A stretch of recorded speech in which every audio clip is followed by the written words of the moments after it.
Thank you very much all for coming on this somewhat dismal day, although we're not having any rain like we recently did. I want to welcome everybody to what promises to be a pan-tastic afternoon.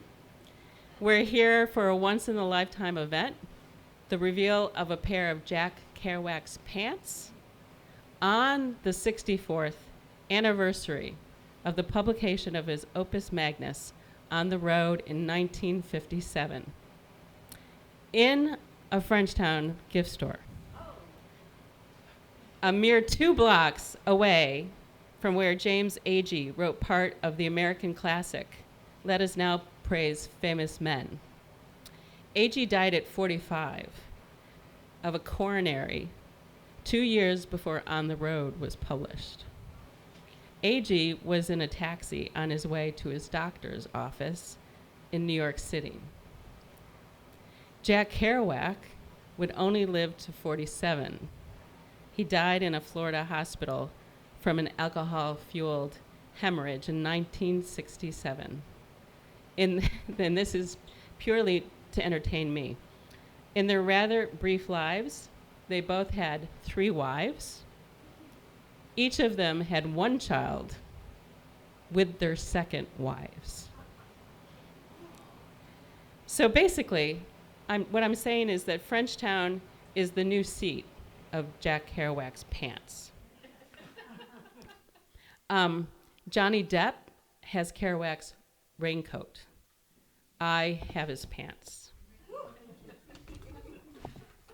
which really is more important? So when Kerouac wore the pants that you're going to see shortly, he had a 38-inch waist. Probably not a pair of pants worn on his on-the-road cross-country trips taken during his late 20s or when he played football at Columbia as a freshman. They scream middle age and were hemmed aftermarket for his 5-foot 8-inch frame. Just before I signed my lease here at 22 Bridge, I'd been keeping tabs on a 3-day online Kerouac auction. That was in 2020. Kerouac's in-laws from his first marriage were selling off his final belongings. I found out later that their role as executors proved controversial because Kerouac had apparently planned to leave his wife, but ran out of time. As a recovering librarian and magazine editor, I loved the idea of stamping my store with the presence of a literary rock star.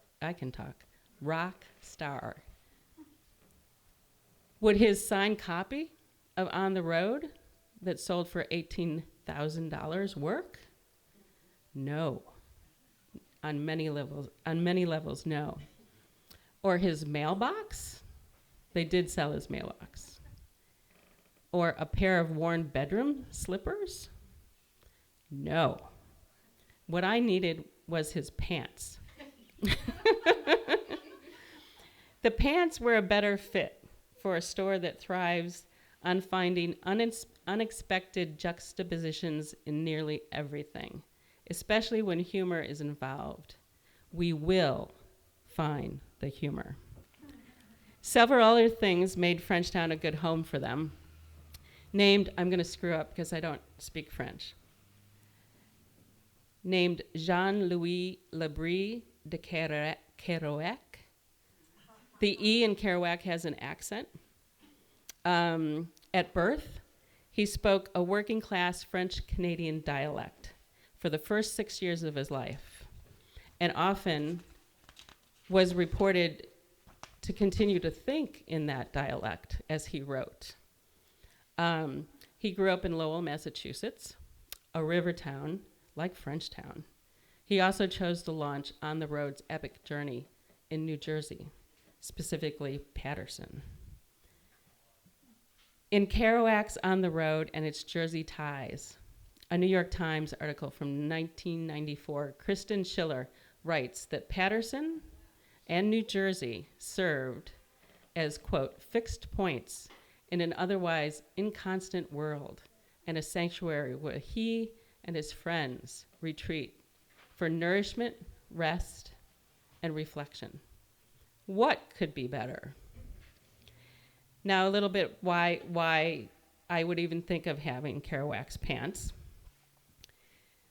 When you Google pants and Arturo Toscanini, say you just do that. Say that's what you're... The first hit will be about the author and illustrator Myra Kalman. Does everybody know her? There's actually a couple of her books on the orange table. She just did the art for a David Byrne book about his American Utopia. So you can see that book on the table. Anyway, I want to be her, okay?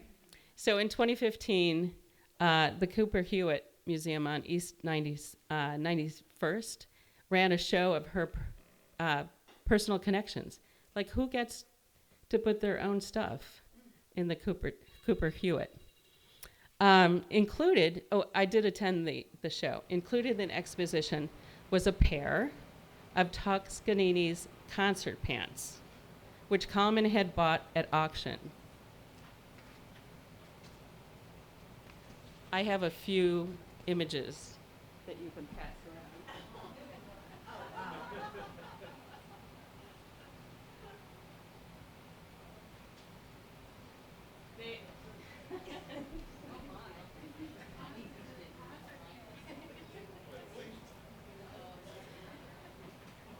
Arturo Toscanini was larger than Jack Kerouac. So she had bought the concert pants at auction also. And she was quoted as saying, "There's just one thing missing from Cooper Hewitt, the Cooper Hewitt collection, and the entire Smithsonian," she said. "Toscanini's pants, the famous conductor. I'm loaning them to the show."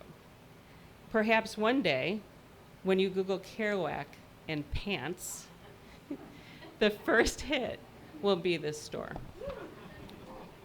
I want to introduce Will Risen and Landon Peer, our musicians in the back.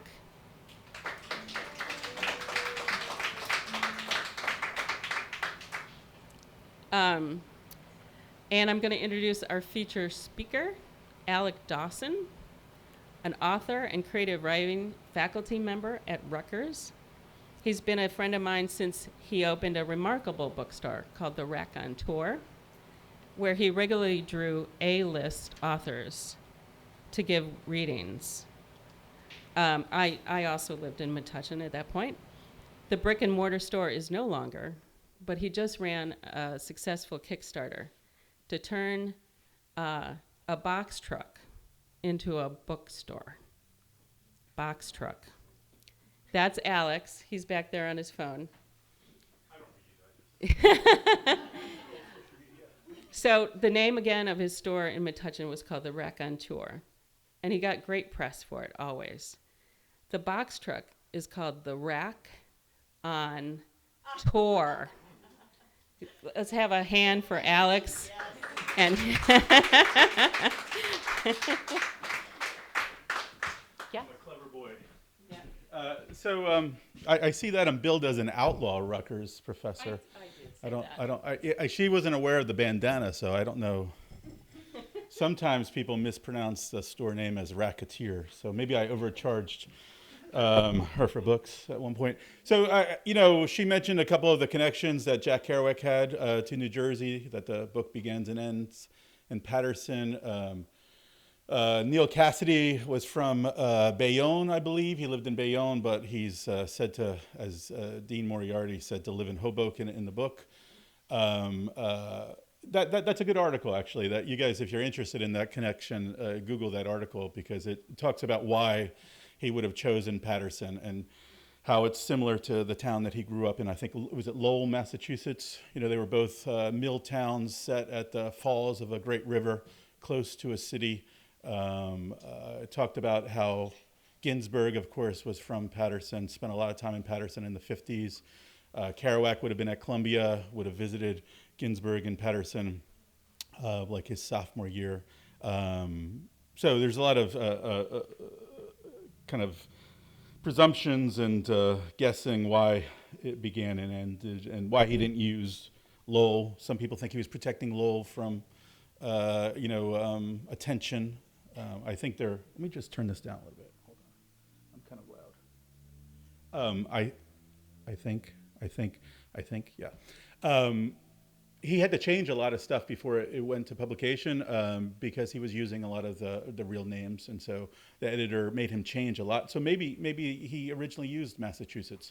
The other thing is that Paterson was very close to Route 1, and it made sense that a cross-country trip would be launched from Paterson, New Jersey.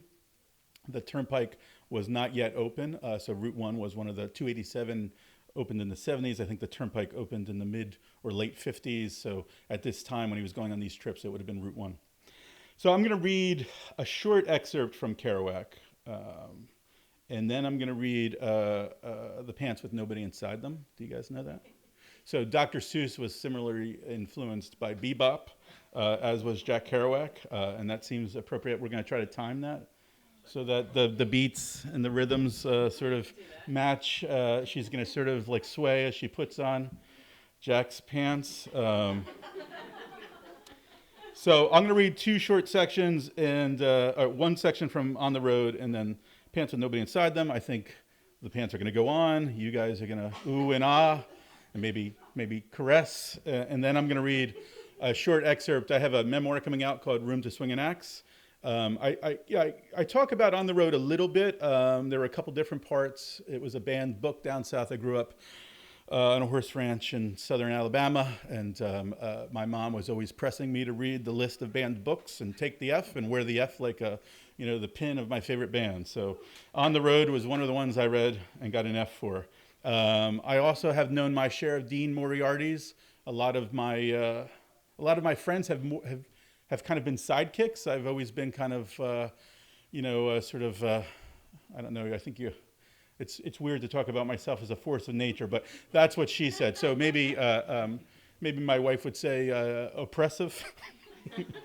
But I have had some Dean Moriartys, people for whom I was the sidekick. And so I was trying to pick a part, but I picked a part that when I lived in San Francisco and sort of was really kind of succumbing to the romance of On the Road. So I'll read that later. But here we go. Let's see. So one of my favorite parts is when Dean and Sal go to see George Shearing at Birdland. So I'll read that. Dean and I went to see Shearing at Birdland in the midst of the long, mad weekend. The place was deserted. We were the first customers, 10 o'clock. Shearing came out, blind, led by the hand to his keyboard. He was a distinguished-looking Englishman with a stiff white collar, slightly beefy, blonde, with a delicate English summer's night air about him. That came out in the first rippling sweet number he played as the bass player leaned to him reverently and thrummed the beat. The drummer, Denzel Best, sat motionless except for his wrists snapping the brushes, and Shearing, he began to rock. A smile broke over his ecstatic face. He began to rock in the piano seat back and forth, slowly at first. Then the beat went up and he began rocking fast. His left foot jumped up with every beat. His neck began to rock crookedly. He brought his face down to the keys. He pushed his hair back. He began to sweat. The music picked up. The bass player hunched over and socked it in faster and faster and faster. Shearing began to play his chords. They rolled out of the piano in great rich showers. You'd think the man wouldn't have time to line them up like that. They rolled and rolled like the sea. Folks yelled for him to go, go. Dean was sweating. The sweat poured down his collar. There he is, that's him. Old God, Shearing. Yes, yes. And Shearing was conscious of the madman behind him. He could hear every one of Dean's gasps and imprecations. He could sense it, though he couldn't see it. That's right, go, Dean said. Yes, yes. Shearing smiled. He rocked. And then Shearing rose from the piano, dripping with sweat. These were the great 1949 days before he became cool and commercial. When he was gone, Dean pointed to the empty piano seat. God's empty chair, he said. On the piano, a horn sat. Its golden shadow made a strange reflection along the desert caravan painted on the wall behind the drums. God was gone. It was the silence of his departure. It was a rainy night. It was the myth of the rainy night. Dean was pop-eyed with awe. The madness would lead nowhere. I didn't know what was happening to me, and I suddenly realized it was only the tea we were smoking. Dean had bought some in New York. It made me think that everything was about to arrive. The moment when you know all and everything is decided forever. I'm going to read one more short part just where he mentions New Jersey. Just because that's what we're all about here. New Jersey. Let's see. So in America, when the sun goes down and I sit on the old broken down river pier watching the long, long skies over New Jersey, and sense all that raw land that rolls in one unbelievable huge bulge over to the west coast, and all that road going and going, and all the people dreaming in the immensity of it. And tonight the stars will be out, and the evening star must be drooping and shedding her sparkler dims on the prairie, and nobody knows what's going to happen to anybody, besides the forlorn rags of growing old. I think of Dean Moriarty. I even think of old Dean Moriarty, the father we never found. I sit there and I think of Dean. All right, now we're going to put on the pants? Yes, but okay. I think we have to call some people to attention. Okay. Let me do that. All right. I need... Oh, you need the mic. Excuse me. I need paging page. All right. And to the guys in the back, we're gonna start with the donning of the pants. Anything else we need to know? Do you want me to read this, putting on the pants as you're putting on the pants? Oh, no. Why don't you start? Hold on. I could do that over the jazz too. Okay. That would be sweet. Though they're gonna sort of ramp it up. Why don't we do this? Sorry, we didn't rehearse this clearly. Could you just be sort of mellow for a bit while he reads Dr. Seuss? And then when we're gonna try to do that simultaneously. And then when you see, I'll hold up the pants, okay? So you want me to read this? Yeah, now? Okay. yeah, please do. All right, cool. Yeah. Oh, thank you. Hold up the pants. Do you guys know this book? Do you guys know this book? Dr. Seuss, The Pants with Nobody Inside Them? Well, I was walking in the night, and I saw nothing scary, for I have never been afraid of anything, not very. Then I was deep within the woods when suddenly I spied them. I saw a pair of dark green pants with nobody inside them. I changed pale to dark, just on the fly, just like that. I wasn't scared, but yet I stopped. What could those pants be there for? What could a pair of pants at night be standing in the air for? And then they moved. Those empty pants, they kind of started jumping, and then my heart, I must admit, it kind of started thumping. So I got out. I got out fast as I could go, sir. I wasn't scared, but pants like that, I did not care for, no, sir.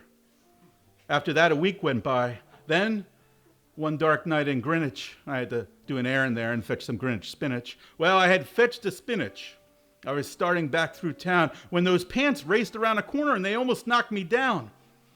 I lost my Greenwich spinach, but I didn't care. I ran for home, believe me, I had really had a scare. Now, bicycles were never made for pale green pants to ride them, especially spooky pale green pants with nobody inside them. And the next night, I was fishing for doubt trout on Rover River when those pants came rowing toward me. Well, I started to shiver. And by now I was so frightened that, I'll tell you, but I hate to, I screamed and rode away and lost my hook and line and bait too. I ran and I found a brickle bush. I hid myself away. I got brickles in my britches, but I stayed there anyway. I stayed all night, the next night too. I'd be there still, no doubt, but I had to do an errand. So the next night, I went out. I had to do an errand, had to pick a peck of snide in a dark and gloomy snide field that was almost 9 miles wide.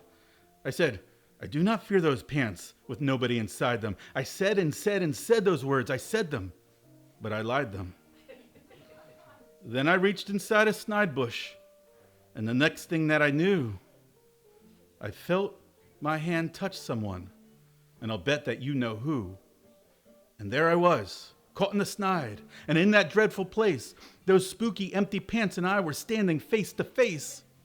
I yelled for help, I screamed, I shrieked, I howled, I yelled, I cried, oh, save me from these pale green pants with nobody inside. But then a strange thing happened.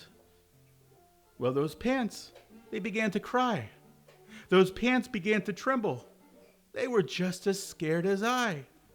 I never heard such a whimpering. Soon I began to see that I was just as strange to them as they were strange to me. So I put my arm around their waist and I sat right down beside them. I calmed them down, poor empty pants with nobody inside them. And now we meet quite often, those empty pants and I, and we never shake or tremble. We both smile and we say hi. Thank you.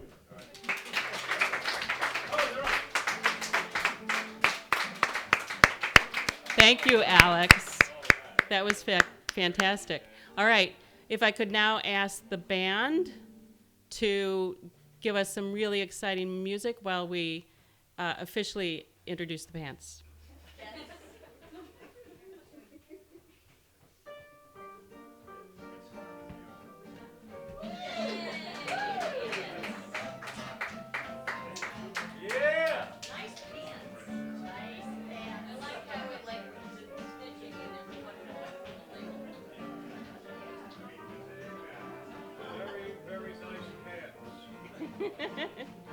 How about a shout for the pants? 1, 2, 3.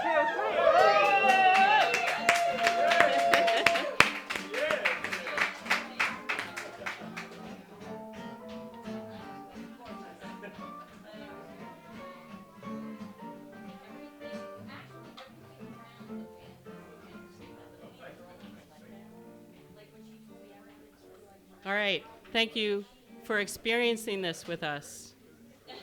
This is the first time these pants have been seen in public in Frenchtown.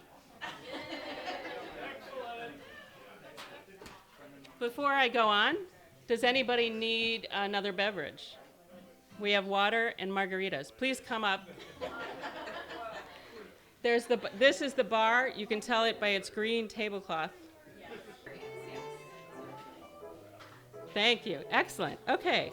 So I feel most fortunate to have snagged a storefront in a town that has run out of storefronts to rent during this amazingly creative and active period in Frenchtown's history.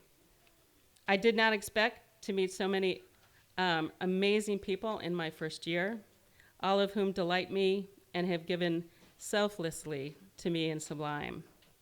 This is the Academy Awards portion of today's day, today's event. I have many people to thank. Let me start with Steve Freeman. This is Steve.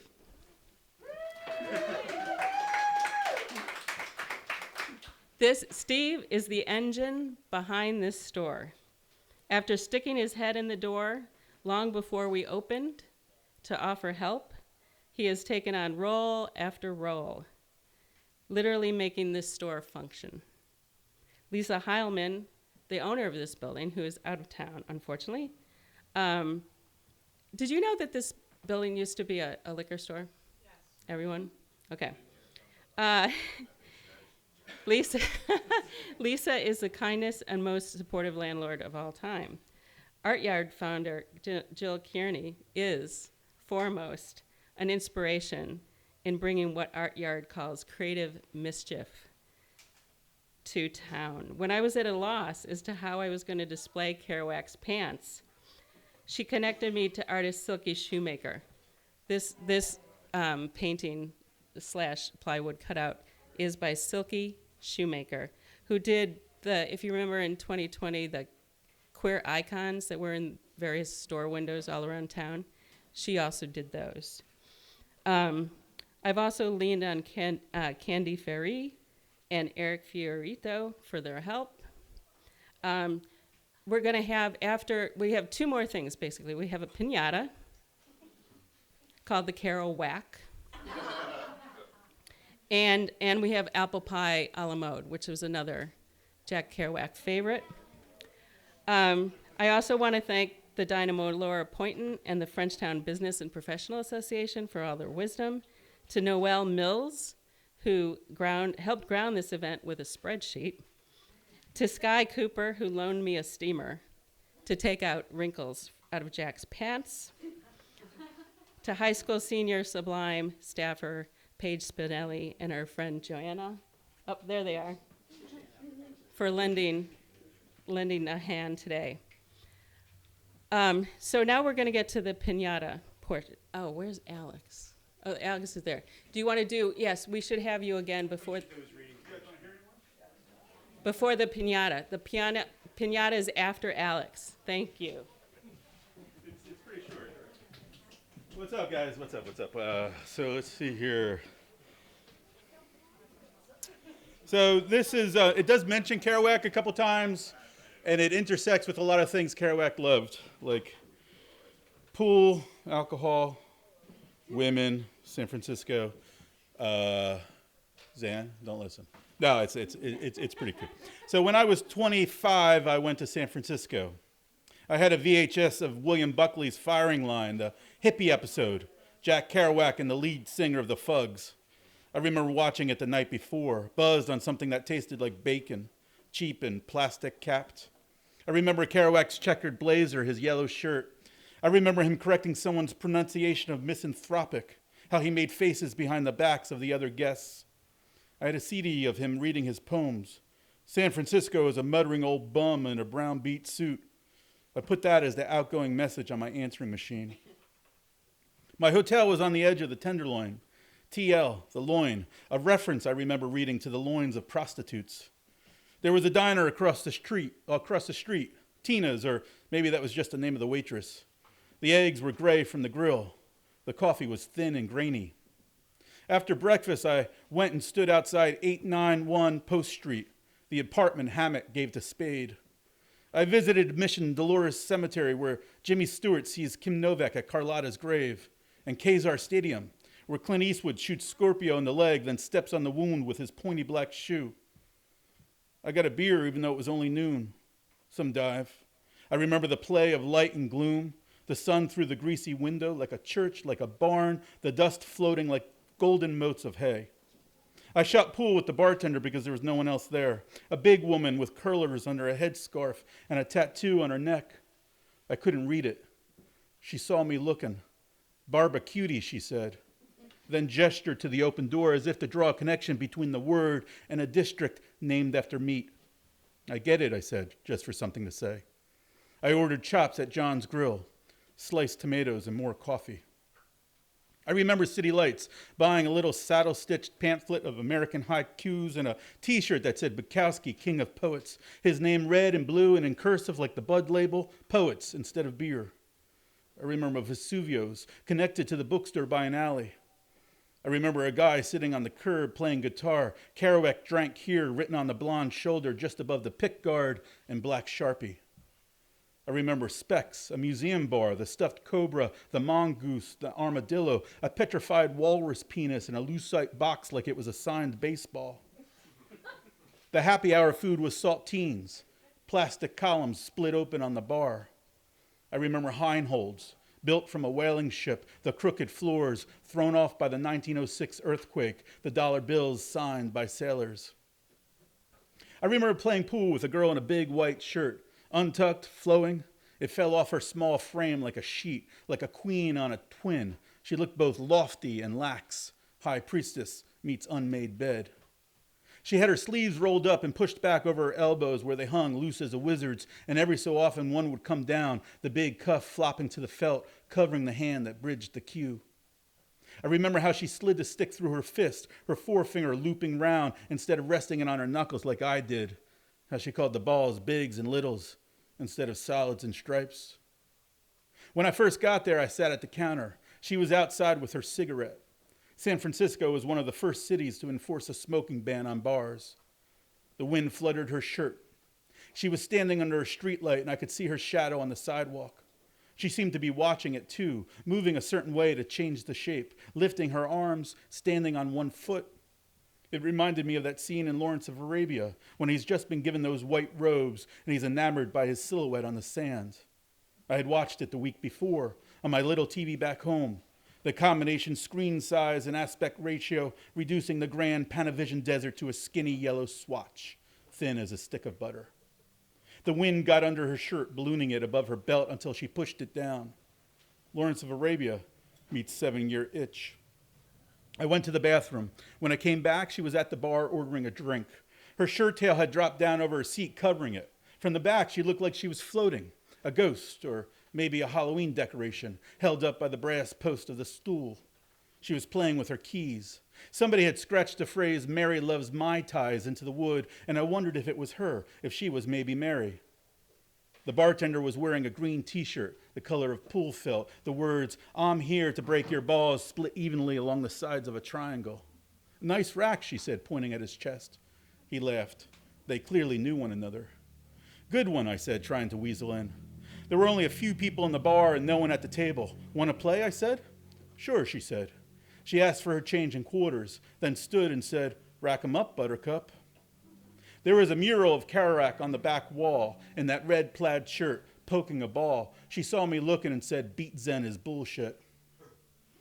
I forget how many games we played, 3 or more. We played doubles against some waiters from across the street, still in their bow ties. A thick fog had come up from the bay. You could see it bunching under the streetlights, feel it pressing against the bar. I thought I could hear the window groan under its weight like a submarine creaking in deep water. I forget the name of the place. Telegraph Hill somewhere. But I remember how it was painted in big black caps on the glass. It stood out starkly, keen as ink on paper, because of how white the night had become. I searched the table for cuts. The thin, glancing shot was my specialty, that and the crashing break. She was all about the rails, angle shots, kick shots, banks, and reflection. She played like a mathematician. "Diamonds are a girl's best friend," she said. I remember how the bar had a floor clock in the corner, the tubular chimes, the Big Ben hour gong, how she said her name was Midnight when I told her mine, how the clock struck 12 as if in response. Or maybe not. Maybe it was 10, or maybe she just said Mary. Memory is a story we tell ourselves. She wasn't wearing any makeup except some lavish liner that made her look like Cleopatra. She had short, dark hair, like Audrey Hepburn and Sabrina. Her neck, too, Sabrina. She wore a thin black choker, thin as eyeliner. It hugged her throat like a slit, and I found myself wondering how Cleopatra had died. Had her head been cut off? No. Asp, Egyptian cobra. It wriggled when she drank her beer. "Back in a minute," she said, the cigarette already in her hand, held like her pool cue across her knuckles, finger looped around. She called them cowboy killers. There was something numinous about this night, something uncanny, and while I'm fairly sure it was all real, I recall it now in the inscrutable, slightly sinister way one remembers a yarn or a ghost story. The effect of that white shirt cannot be overstated. Diaphanous, phantasmagoric. A woman walks into a bar, all in white and wanting whiskey. "Sorry, ma'am, we don't serve spirits here." I put $1 in the jukebox and spent 5 minutes flipping. I found Edmund Fitzgerald, then asked for requests. "Miles," she said back at the table, talking her hands. Something off Smiles. There was chalk in the air. It seemed to swirl, to hover and dance. As thick, it seemed, as the fog outside. There was powder on her pants, which were cuffed high on her calf. She was wearing sandals, and I could tell the straps ran up her leg like a gladiator. They were muddy. There was mud, too, on her toes. Red. It looked like blood. She stamped her feet, even though it was summer and the bar was warm. She walked around the table, lining up a shot, leaving little noodles of clay in her wake. She paused, looking up from her stick, prompted by the song. "My uncle," she said, "had a cat called Gitchy Gumi." I wasn't sure I believed her, like her name being Midnight. I liked the way she gripped her butt, loose, easy, 2 fingers and a thumb. Her pinky never touched it. Her stroke, too, how she swung her forearm on the hinge of her elbow, never moving her shoulder. She sank a 2-rail kick. The fog had dispersed and the wind was up, rain too, as if summoned by the song. It hit the window hard enough to hear over the music. The bar's awning had come off its frame and it flapped like a sail. A newspaper box blew over, one of the plastic ones. "The witch of November," she said, even though it was August, looking up and over her dropped shoulder, "comes stealing." She sank 2 more balls and smiled. "Fella," she said, again quoting the song, "it's been nice to know ya." Something about her voice, the tone, I guess, made me think she was closing us down instead of just citing a line, and that our night together was about to end. It was. In minutes, the game, the storm, the song were all done, and she disappeared into the back before footprints. I half remember her passing through the wall in a flutter of white. It made me think of something I had read on the plane, how when we walk, we apply a backward force on the floor, propelling our feet up and us forwards. But for a ghost to pass through walls, it must be incapable of exerting force, of walking, of pocketing 3 balls on the break like she had. I settled up to the sound of a trumpet. She was gone. Thank you.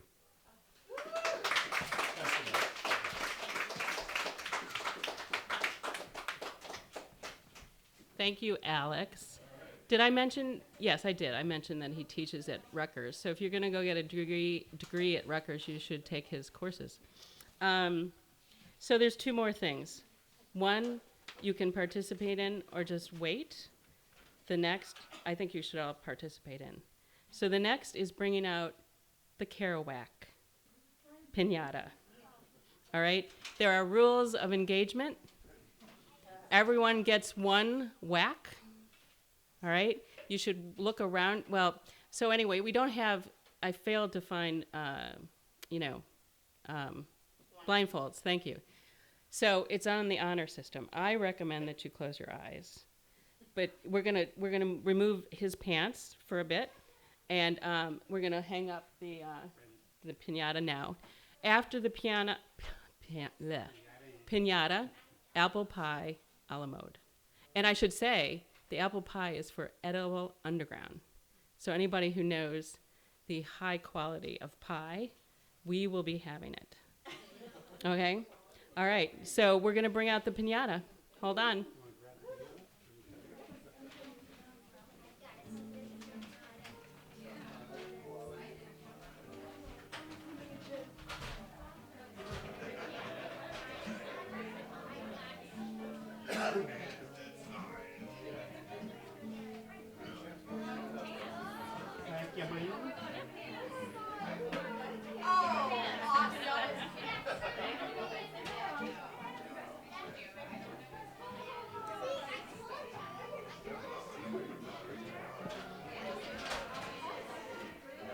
All right, the pants are up.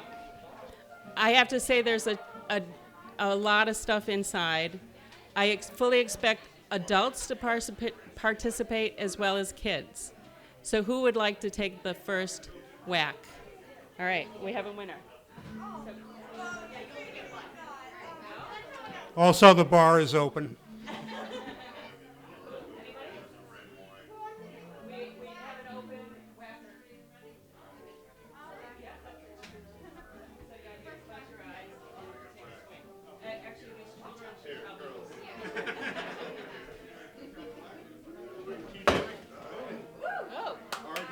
Who's next? Go for it, Ren. Yes. Number 3.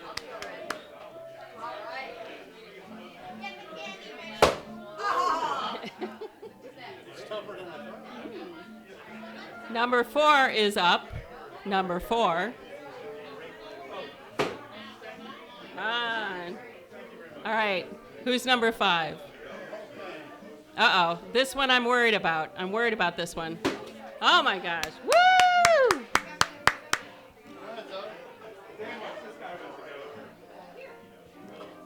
All right. Zan is up. Zan is Alex's son. Oh. Oh.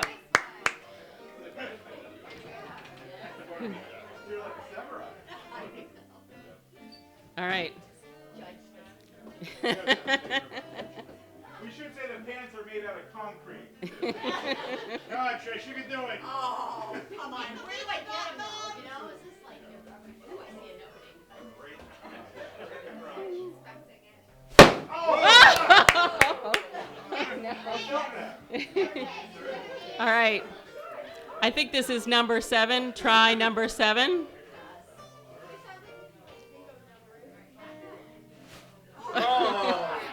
Go one more time. You can go one more time.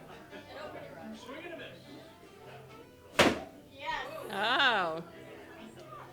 All right. I could use somebody with some muscles. Okay.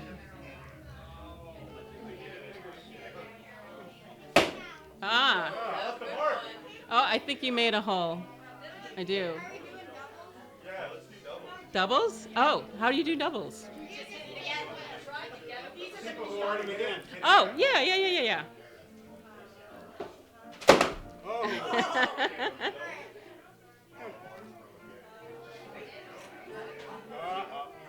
Here we go. Up, Zan is up again.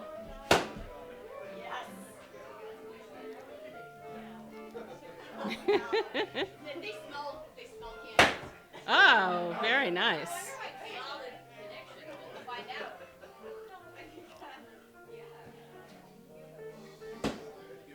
Oh, give it another. Give it another.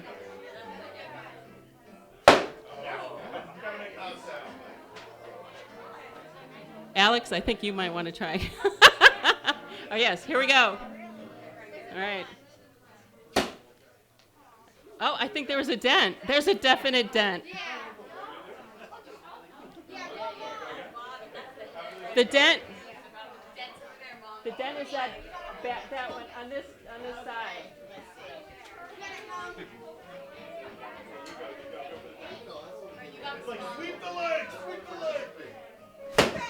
Okay, all right.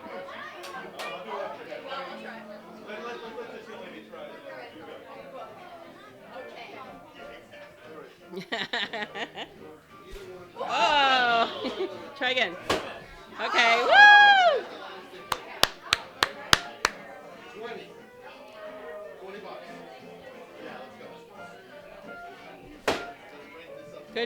Good movement. Good movement. Whoa, try again. Yeah. Who in the back of the room would like to try? I feel you are not participating.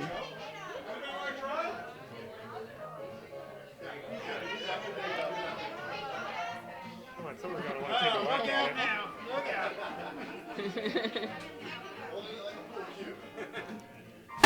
Oh! All right.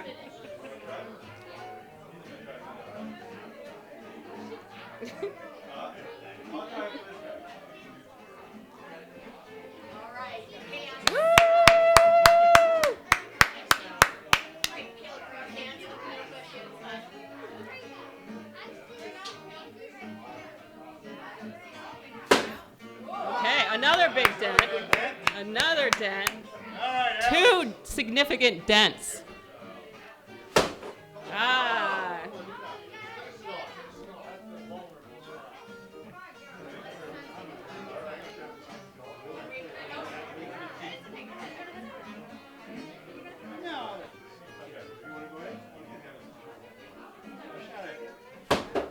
Nice. Woo! I should add that whenever this does break, behind Alex, there are a bunch of goodie bags that you can put your stuff in. Okay.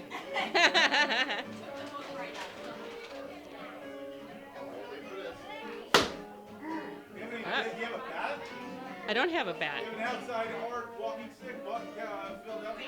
I have an artistic, vintage one. Oh! The first thing is on the ground. All right, who's next? It's gonna get exciting.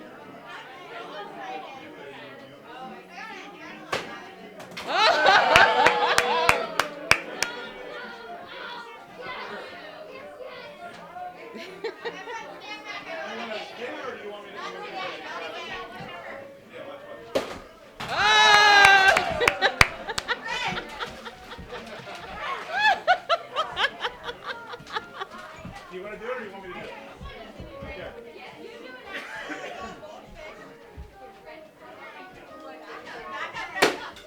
Oh.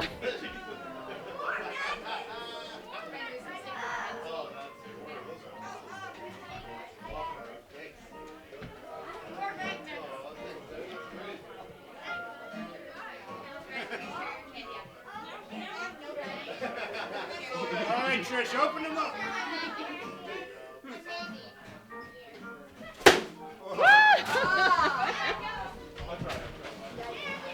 All right, I have somebody I need to call to the stick. Joe, we need you to take a whack. Kero-Whack's pants. Woo!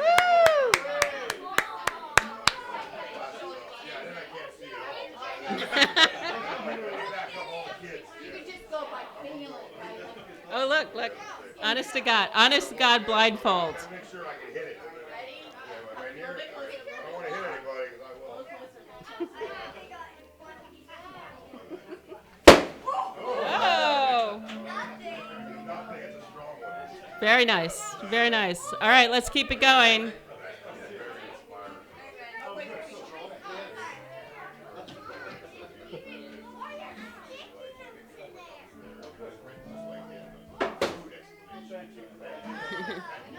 Who hasn't had a try, Chris Mundy? I do know a little bit about this woman. This is Renee's secret weapon right here.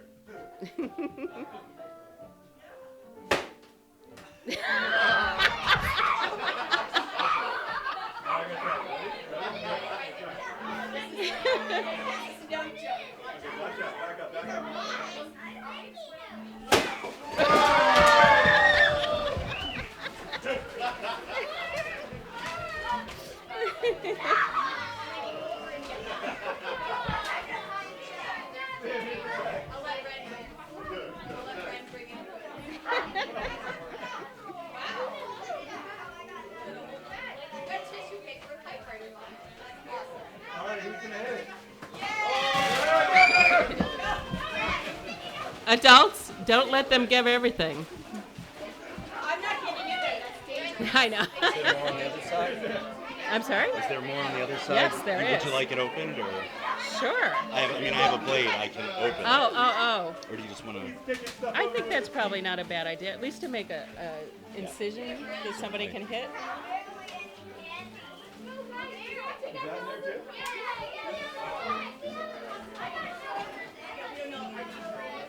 We're making a small incision on the other leg, since the other leg has not yet fallen.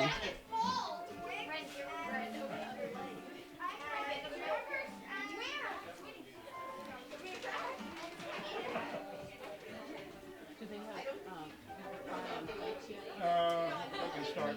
There you go. Oh, thank you so much.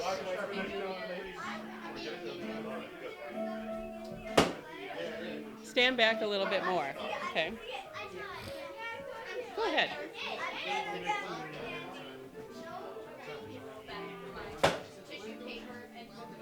Okay. Next up. She's sizing it up. Watch out. Watch out, Dan. Bite. Oh, I know. Let's see. All right, guys, get ready. Get your bags ready. Oh. You thought. I think there's somebody. Oh, go ahead.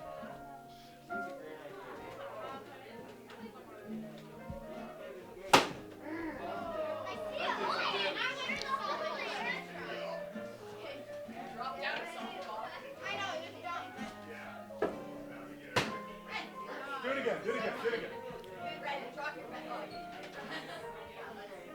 I see something like this, like in right cheeks or something. Dan. No, you got hit in the head. Have you taken a turn, Stephanie? Stephanie? Yes. Stephanie is coming up. Stephanie lives next door. Everyone. All right, here you go. This is gonna do it. Woo!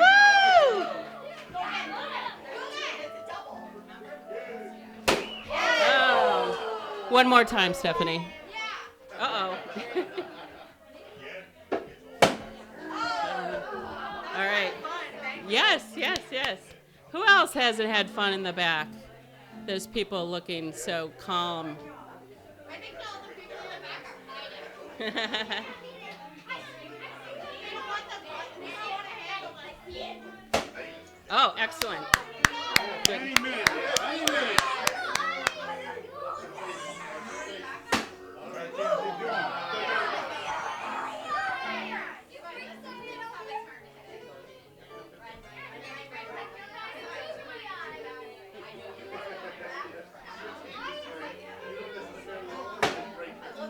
Ah.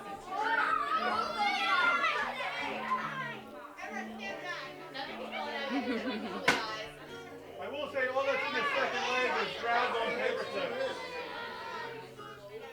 I think we're very close people.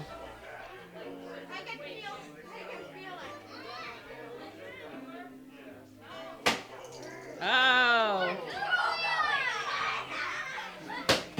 Oh. I have to tell you, some of these kids are diving for glue sticks.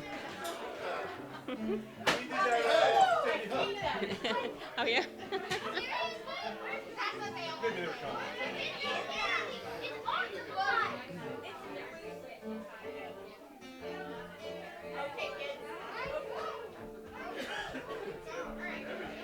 Okay, we're ready. Give it another try. Oh, so close, man. One more time. Oh, or not. It's close. It's so close. Oh, hanging tough. It's hanging tough. Oh. There.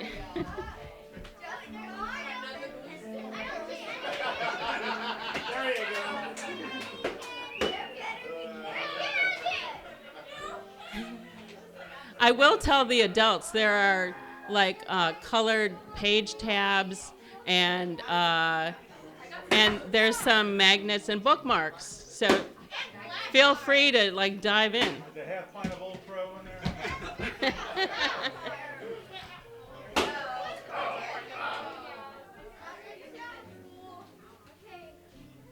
Watch out, watch out. Ah. Give it another. Up. A few crayons dropped. There is.